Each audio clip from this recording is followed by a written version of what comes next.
Welcome to this week's live video.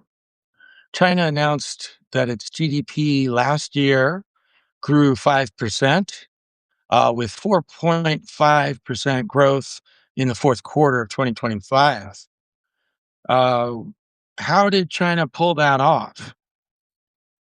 It was all about exports. Uh, Last year, the exports were up 6.1%, and it recorded its largest ever trade surplus of $1.2 trillion.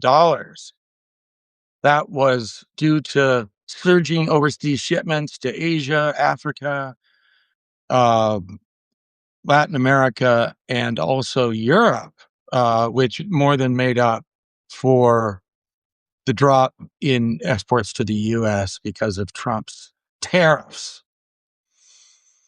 So, first of all, 5% obviously sounds good compared to some other countries around the world. It looks pretty good, but it actually is some of the slowest growth China's had in years.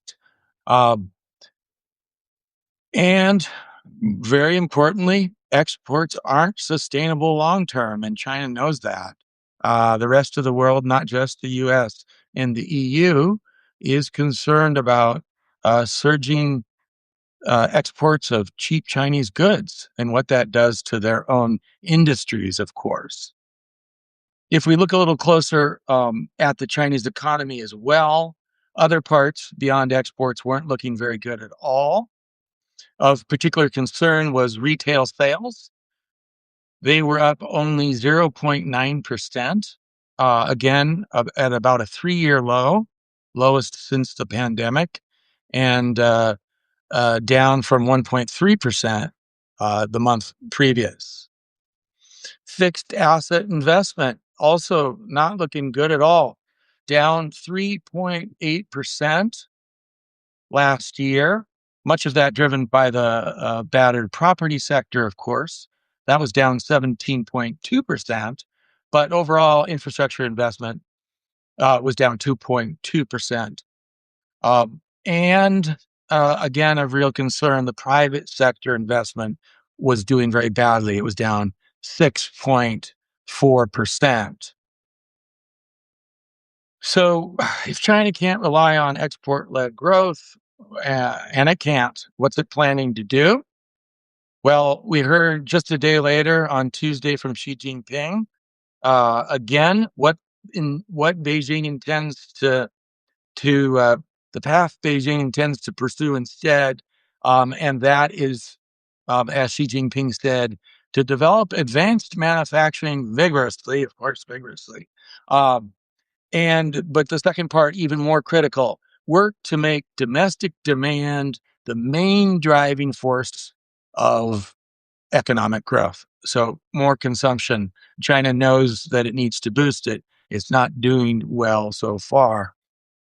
Officials have repeatedly pledged to, quote, significantly lift household consumption share of the economy over the next 5 years. And also that same day, on Tuesday of this week, China's Ministry of Finance announced measures to boost consumption and investment. Those included a 500 billion yuan loan guarantee facility to encourage private companies to borrow. Again, private companies are not investing. And also an annual interest subsidy of 1.5 percentage points on loans taken by small and medium enterprises for certain investments.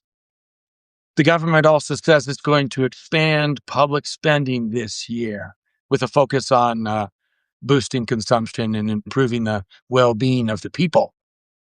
So with that policy wind behind this goal that seems to be near unanimous to the Chinese government of finding ways to boost household consumption, why am I still pessimistic?